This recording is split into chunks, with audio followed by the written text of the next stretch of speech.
paz. Louvamos a Deus pela sua vida que tem acompanhado conosco esses estudos bíblicos no livro de Neemias intitulados Relevância em Tempos de Crise. Hoje nós vamos dar início à aula número 9, que tem o título Como lidar com a oposição. Poderíamos dizer também discernimento para lidar com a oposição. E o que isso significa para nós como servos de Deus, como líderes, como pessoas que exercem cargos de gestão nas empresas, na igreja, em qualquer lugar? É um tema importante. Muitas vezes nós, como líderes, somos inseguros, principalmente quando temos que lidar com conflitos, resolver problemas de relacionamento interpessoal e também quando temos que lidar com a oposição. Vocês podem lembrar muito bem que nas aulas anteriores, Neemias teve que lidar com a avareza e a opressão, que era problemas que acontecia dentro do povo que estava com ele, aqueles que estavam construindo os muros de Jerusalém. Ele também lidou com o problema da promoção, que foi a aula passada. Mas hoje a gente vai observar como é que ele lida com a oposição, aqueles que vêm de fora, os ataques e os contra-ataques que estavam permanentemente cercando a vida de Neemias e dos construtores dos muros de Jerusalém. Então vamos começar fazendo o seguinte: observe essa frase de Stephen Charles Neil. Ele era um bispo anglicano escocês, falando sobre as dificuldades da liderança entre os anos 40 e 50, principalmente para homens. Os anos entre 40 e 50 são os mais perigosos na vida de um líder. Durante esse tempo, suas fraquezas interiores tendem a aparecer mais. É mais frequente. É impressionante que a Fundação Dom Cabral, também no Brasil, diz que o auge da liderança acontece aos 45, 50 anos e às vezes um pouco mais. E esse período nos deixa vulneráveis por algumas questões. Em primeiro lugar, porque nos sentimos muitas vezes abandonados, feridos e nos sentimos atacados, derrotados e às vezes nos sentimos até prejudicados ou ofendidos pelo tempo e pela força e pela dedicação que nós colocamos em qualquer empreendimento e muitas vezes não somos reconhecidos por aquilo. Neemias agora enfrenta uma situação bem diferente, que ele enfrenta a oposição. E antes de entrarmos propriamente dito no capítulo 6 de Neemias, eu gostaria que você abrisse a sua Bíblia aí em casa com a sua família e nós vamos ler o capítulo 6, do versículo 1 até o versículo 14. Tá? Nós vamos deixar a outra parte do capítulo para a aula subsequente, que seria a aula número 10. Vamos entender o seguinte: a Bíblia diz no livro de Provérbios: melhor é o longânimo do que o valente, e o que domina o seu espírito do que o que toma uma cidade. Vamos entender essas duas frases. A primeira: melhor é o longânimo. Longânimo é uma palavra que é usada na Bíblia só para pessoas. Não se usa essa palavra, por exemplo, para animais e para coisas, somente para pessoas. Salomão diz: melhor é o longânimo, é aquele que tem uma paciência em extremo, aquele que tem o ânimo longo, aquele que consegue superar muitas dificuldades. Este é melhor do que um valente. E aquele que domina o seu espírito, o que tem autocontrole, é mais importante do que aquele que entra e conquista uma cidade. E você sabe por quê? Porque vencer a oposição não se vence na intimidação, não se vence com contendas, não se vence a oposição com a força. Nós precisamos entender que Deus nos dá estratégias certas para vencer a oposição. Você lembra o que a Bíblia diz em Zacarias 4:6, Deus falando: não por força, nem por violência, mas pelo meu Espírito, diz o Senhor dos Exércitos. É mais ou menos o que a Bíblia está nos mostrando nesse versículo aqui. Temos que ter um espírito manso, ensinável, porque aquele que domina o seu espírito é muito melhor e muito maior do que aquele que domina uma cidade. Veja outra coisa interessante aqui. As atitudes dos líderes inseguros são muitas. Eu não vou passar uma por uma, vou destacar apenas duas aqui. A número 5, líderes inseguros não inspiram. Eles não deixam um legado positivo. Eles não incentivam, eles não motivam, eles não decidem, eles não geram sucessores, que é o caso aqui, o item número 10. Líderes inseguros, quando geram outros líderes, esses líderes também são inseguros porque crescem no mesmo ambiente e as pessoas usam a intimidação para poder se sobressair. Mas eu gostaria ainda de lembrar o seguinte, que a Bíblia diz em 1 Coríntios capítulo 10, versículo 12, o apóstolo Paulo diz: assim, aquele que julga estar firme, cuide-se para que não caia. Tem outra tradução que diz: aquele que pensa que está em pé, cuidado para que não caia. É um alerta muito importante que a palavra de Deus nos traz. E aqui eu vou mostrar para vocês 3 sinais de alertas que nós nunca deveríamos esquecer. E certamente isso estava presente no coração de Neemias.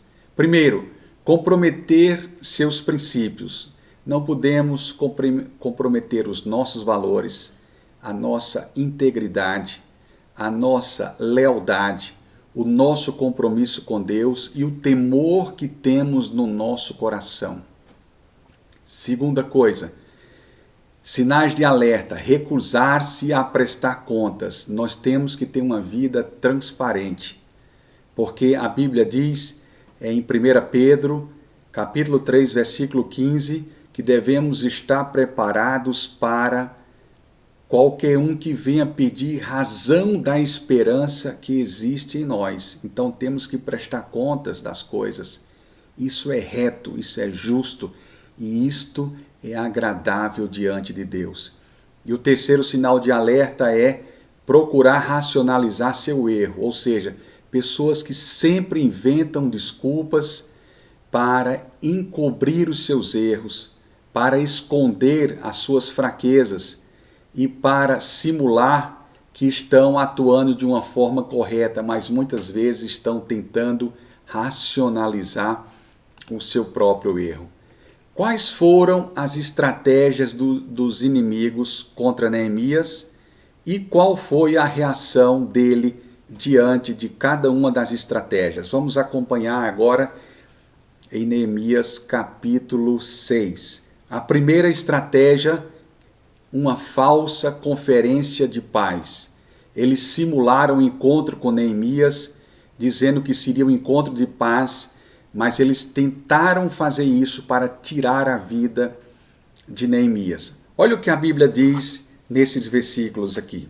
Neemias, capítulo 6. Acompanhe comigo essa leitura. Sucedeu que, ouvindo Sanbalate, Tobias, Gesem, o árabe, e o resto dos nossos inimigos, que eu tinha edificado o muro, e que nele já não havia brecha alguma, ainda que até este tempo não tinha posto as portas nos portais. Neemias já estava para cortar a fita de inauguração e fazer um culto de ação de graças para comemorar tudo, só faltava as portas nos portais. Recebe um contra-ataque. Veja o que diz o versículo 2. Sanbalate e Gesem mandaram dizer-me: vem, congreguemo-nos juntamente nas aldeias no vale de Ono, porém intentavam fazer-me mal. eles chamaram Neemias para se encontrar numa conferência de paz no Vale de Ono, que fica a 32 quilômetros do norte de Jerusalém. Então eles queriam deslocar Neemias para muito longe, porque o povo perderia a liderança e com isso eles poderiam matar Neemias e impedir que os muros fossem concluídos na sua totalidade. E a Bíblia diz no final do versículo 2, porém intentavam fazer-me mal, disse Neemias. Você sabe qual foi a arma que ele usou para vencer essa falsa conferência de paz? É uma arma muito importante que é chamada discernimento. Discernimento. Ele percebeu, Deus fez Neemias entender que aquilo era uma falsa conferência de paz. E o que eles fazem? Enviei-lhes mensageiros a dizer, Neemias mandou os mensageiros dizer para Tobias, para Sanbalate e para Gesem, faço uma grande obra, de modo que não poderei descer, porque cessaria nesta obra enquanto eu a deixasse e fosse ter convosco. E do mesmo modo enviaram a mim 4 vezes, e da mesma forma lhe respondi. Por 4 vezes mandavam chamar Neemias, Neemias dizia, estou comprometido com a grande obra. 2ª vez, 3ª vez e até a 4ª vez, e Neemias disse, não vou descer, porque estou comprometido com a grande obra. Essa posição, essa segurança é importante na nossa vida, principalmente na vida daqueles que exercem liderança. Se você já leu o livro A Cruz e o Punhal, você vai lembrar quando o pastor David Wilkerson estava pregando para um grupo de traficantes nos Estados Unidos. E um dia, numa praça pública, ele pregando o evangelho, uma gangue parou e o líder disse, você tem que parar com isso agora. Veio com a intimidação. E é uma situação difícil porque é uma ameaça pública, né? Diante de todos, na verdade, ele ordenou que o pastor parasse. E o pastor David Wilkerson disse, eu não posso parar de falar do amor de Deus, da sua graça e da sua misericórdia. E o líder da gangue se aproximou do pastor David Wilkerson e colocou um punhal no pescoço dele e disse assim, ou você para agora, ou eu vou cortar você em 1000 pedaços.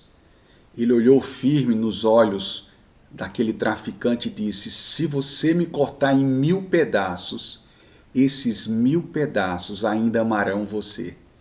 E foi incrível o que Deus fez naquele dia, porque aquele homem recebeu Jesus como Salvador, e o mais interessante, ele chegou para todos os membros da gangue e disse, agora todo mundo vai ter que aceitar Jesus como Salvador também, porque eu não entendi o que significava isso e o amor de Deus foi transformando.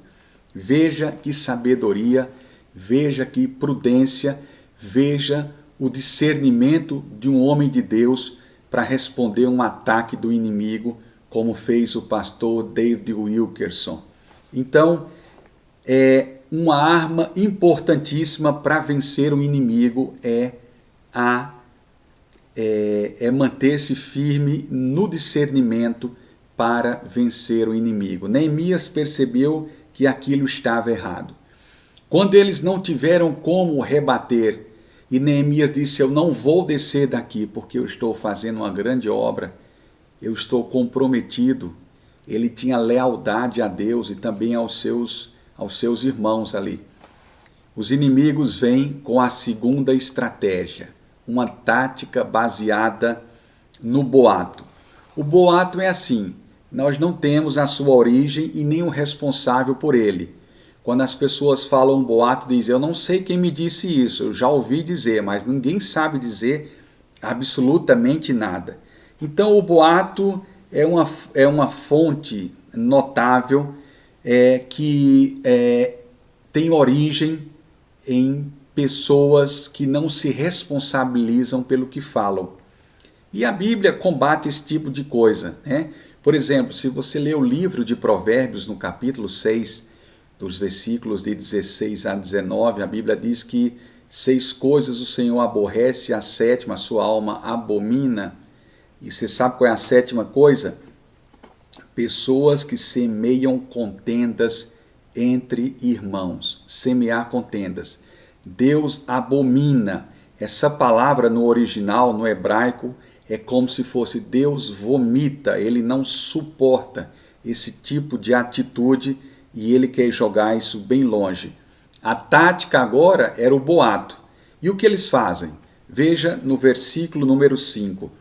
Então Sambalate pela 5ª vez, veja só, 5ª vez, me enviou seu servo com uma carta aberta na sua mão, e na qual estava escrito: entre os gentios se ouviu, e Gasmu diz: tu e os judeus intentais rebelar-vos, então edificas o muro, e tu te farás reis deles, segundo estas palavras. Olha o que eles diziam. Se a mensagem, o recado, eles não atendiam, agora eles mandam uma carta escrita dizendo: olha, somos nós. Nós que estamos escrevendo, nós queremos um encontro com você. E disse assim, olha só o que estava mais escrito lá na carta. Você está tentando se rebelar, você está tentando ser rei dessas pessoas. E disse mais no versículo 7, puseste profetas para pregarem de ti em Jerusalém, dizendo, este é o rei em Judá, de modo que o rei ouvirá segundo estas palavras. Vem agora e consultemos juntamente. Olha que coisa impressionante essa aqui. O boato, né? Eles dizendo, olha, você quer se tornar um rei e você quer ser superior a todos e quer dominar, então vamos nos encontrar para que podemos consultar você também. Você sabe qual foi a resposta de Neemias? Veja no versículo 8. Porém, eu mandei dizer-lhe, de tudo que dizes, nenhuma coisa sucedeu. Mas tu, do teu coração, o inventas. Então, Neemias compreendeu que era uma invenção. Eles estavam com a tática mentirosa, era o boato, para tentar impedir que Neemias concluísse a reconstrução dos muros de Jerusalém. Então veja no versículo número 9, porque todos eles procuravam atemorizar-nos, dizendo, as suas mãos largarão esta obra e não se efetuará. Agora, pois, ó Deus, fortalece as minhas mãos. Você viu mais uma vez a tática do inimigo? Além do boato, eles estavam intimidando, dizendo, vocês não vão concluir esta obra, vocês vão largar esta obra e não vão concluir. Aí vem a resposta de Neemias. Você sabe como ele respondeu? O primeiro ataque foi com discernimento. O segundo, por meio da oração. A Bíblia diz que ele disse, Senhor Deus, fortalece as minhas mãos. Então ele responde o segundo ataque por meio da oração. E aí podemos ver o seguinte, a terceira estratégia do inimigo e a reação de Neemias. Vamos ver, dos versículos de número 10 a 14. A última cartada deles era o recrutamento de um traidor. Tinha que entrar um traidor ou tinha que se encontrar ou achar um traidor no meio para fazer com que a reconstrução dos muros tivesse um bloqueio, fosse embargada de alguma maneira.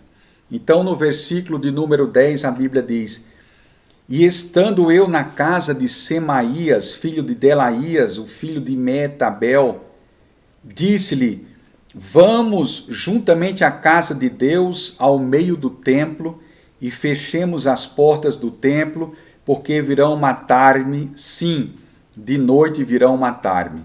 Olha só, que coisa impressionante agora, né? O último plano dos inimigos tentava destruir a credibilidade de Neemias. Então o que aconteceu? Eles recrutaram um homem chamado Semaías, que alegou ter tido uma revelação especial de Deus e disse a Neemias que Deus tinha revelado a ele que ele tinha que sair dali e deveria adorar o templo no lugar santo, ou seja, no lugar central.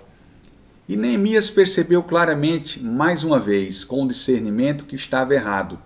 Porque, em primeiro lugar, somente o sumo sacerdote poderia entrar no lugar santo.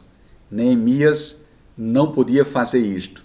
Ele estava entendendo que se ele saísse daquele lugar, daquela posição, ele poderia ser morto em qualquer lugar, em qualquer horário ali. E foi isso que aconteceu. Olha, ele dizendo, nós precisamos ir ao meio do templo e fechemos as portas, porque virão matar-te, ele dizendo, né? Semaías dizendo, virão te matar aqui, e vão vir hoje à noite. Olha a intimidação como era forte. Porém eu disse, um homem como eu fugiria? E quem há como eu entre o templo que viva? De maneira nenhuma entrarei. E percebi que não era Deus. Olha a percepção, discernimento mais uma vez. Ele disse, não era Deus que enviara aquele homem, era um falso profeta. Mas esta profecia falou contra mim, porquanto Tobias e Sambalate o subornaram. Foi tudo arquitetado por Tobias e Sambalate. Para isto subornaram, para me atemorizar, disse Neemias. Eu estou lendo o versículo 13. E para que assim fizesse e pecasse, para que tivesse alguma causa para me infamarem e assim me vituperarem. Então ele dizia o seguinte, se eu fosse até o lugar santo, como ele me convidou, dizendo que tinha sido uma revelação de Deus, eu estava ferindo princípios. E eles iam dizer assim, olha, tá vendo? Você fez coisa errada, você quebrou princípios, você afrontou direções que Deus deu ao seu povo, como é que agora você vai tentar ir para o Santo dos Santos? Neemias percebeu essa atitude. E é interessante que Deus deu muita sabedoria para ele entender que isso era uma falsa profecia, e Deus usa mais uma vez Neemias com muita sabedoria para vencer os inimigos. Se você olhar no versículo 14, quando Neemias diz, lembra-te, meu Deus, de Tobias e de Sambalate, conforme a estas suas obras, e também da profetisa Noadia, e dos mais profetas que procuraram atemorizar-me. Então, Neemias estava bem preparado naquele momento. Ele estava sendo usado por Deus para combater o inimigo com sabedoria. Muitas vezes, nós queremos vencer na força, queremos vencer pelo nosso intelecto, queremos vencer os inimigos com retaliações, mas isso não é a resposta certa que a Bíblia nos ensina. Nós temos que usar o plano correto, que é o plano de Deus que não falha. E toda vez que você usa o plano correto, Deus vai usar a sua vida de uma forma extraordinária. A psicologia diz que quando estamos discutindo com alguém, nós levantamos a nossa voz para impor o nosso ponto de vista. Daí a pessoa levanta a voz. E nós queremos levantar a voz mais alta ainda para dizer que a razão é nossa. Quando a pessoa também levanta a voz, nós ficamos em pé. E a pessoa fica em pé. E às vezes a gente quer ficar na ponta dos pés para dizer com muita veemência que nós temos a verdade e o nosso ponto de vista é o correto. Essa é uma das grandes diferenças entre a igreja de hoje e a igreja apostólica, né? A igreja do livro de Atos. Enquanto nós queremos andar na ponta dos pés, a igreja primitiva andava de joelhos na presença de Deus e dessa maneira eles tinham a estratégia certa para vencer os ataques do inimigo. E eu gostaria de fazer uma reflexão com você nesta manhã. De tudo que ouvimos, como temos usado estratégias para lidar com o inimigo, para lidar com a oposição. precisamos da graça do Senhor na nossa vida. E eu gostaria que você pensasse comigo em Romanos, no capítulo 8, que tem um grande seguro de vida para todos aqueles que precisam se preparar para enfrentar o inimigo. A Bíblia diz em Romanos 8:31, Paulo diz: que diremos, pois, à vista destas coisas? Se Deus é por nós, quem será contra nós? Aquele que nem mesmo ao seu próprio filho poupou, como não nos dará com ele também todas as coisas? E Paulo começa a fazer algumas perguntas. A primeira é sobre acusação. Quando a acusação vier contra você, quem intentará a acusação contra os eleitos de Deus? O seguro de vida tem a resposta: é Deus quem os justifica. Quando você receber uma acusação, coloque isso na palma da mão de Deus, ore, entregue nas mãos de Deus, porque a Bíblia diz que Deus tem uma justificação para você. Depois Paulo faz a segunda pergunta: quem nos condenará? Ele diz: é Cristo Jesus quem morreu e também quem ressuscitou, o qual está à direita de Deus e também intercede por nós. Que coisa tremenda que Deus faz na nossa vida. Depois Paulo diz: quem nos separará do amor de Cristo? Será a tribulação, a angústia, a perseguição, a fome, a nudez, o perigo ou a espada? Mas em todas estas coisas somos mais do que vencedores por meio daquele que nos amou. A palavra mais do que vencedores no original significa super vencedores, aqueles que vencem com louvor, que estão preparados para enfrentar o inimigo com a atitude correta. E para fechar com chave de ouro, Paulo diz assim: porque eu estou bem certo de que nem a morte, nem a vida, nem os anjos, nem os principados, nem potestade, nem coisas do presente, nem do porvir, nem altura, nem profundidade, e nem qualquer outra criatura poderá nos separar do amor de Deus que está em Cristo Jesus, nosso Senhor. A grande mensagem para esta manhã, para a sua vida, é que eu posso dizer para você com muita convicção de que este é o único plano, é o único seguro de vida que é possível estar nas mãos de qualquer pessoa que entenda o relacionamento correto com Deus e o sacrifício de Cristo. Esse plano é para você, esse plano é para mim, e nos prepara para que nós enfrentemos o inimigo. Que a nossa posição hoje, e não só hoje, mas nos dias que virão, nos subsequentes, seja a posição de Neemias: eu estou comprometido com uma grande obra, eu não tenho tempo para fazer outra coisa. Eu me lembro que uma vez li sobre uma prova no seminário teológico, quando um pastor disse, num curso de teologia, disse: a prova de hoje é muito simples, e deu uma folha de sulfite a todos os alunos. Vocês vão escrever tudo o que vocês aprenderam sobre o Espírito Santo em uma página, e tudo o que vocês entenderam sobre o maligno e sobre Satanás na outra página. E teve um aluno que escrevendo, terminou a primeira página, terminou, quando estava fechando a segunda, não tinha mais espaço.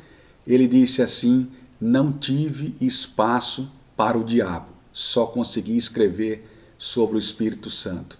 E é isso que Neemias fez. Ele disse que não tinha espaço para ninguém, porque estava comprometido com uma grande obra. Olhe essa expressão do pastor Charles Swindoll, pastor norte-americano: se a honra corre risco, se um bom princípio corre risco, se você sabe que está de acordo com a vontade divina, se você sabe que está no centro da vontade de Deus, nunca desista e coloque no seu coração, firme-se no Senhor, e diga: estou comprometido com uma grande obra, porque essa é a vontade de Deus para as nossas vidas. Vamos orar?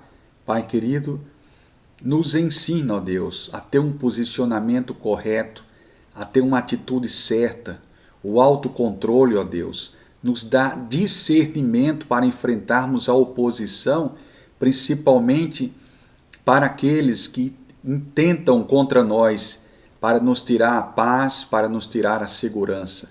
Dá-nos, ó Deus, firmeza em Tua palavra e nos abençoa para que nós entendamos a riqueza e a profundidade de tantos princípios maravilhosos que mudam a nossa conduta e faz de cada um de nós um homem e uma mulher abençoado na Tua presença, Senhor.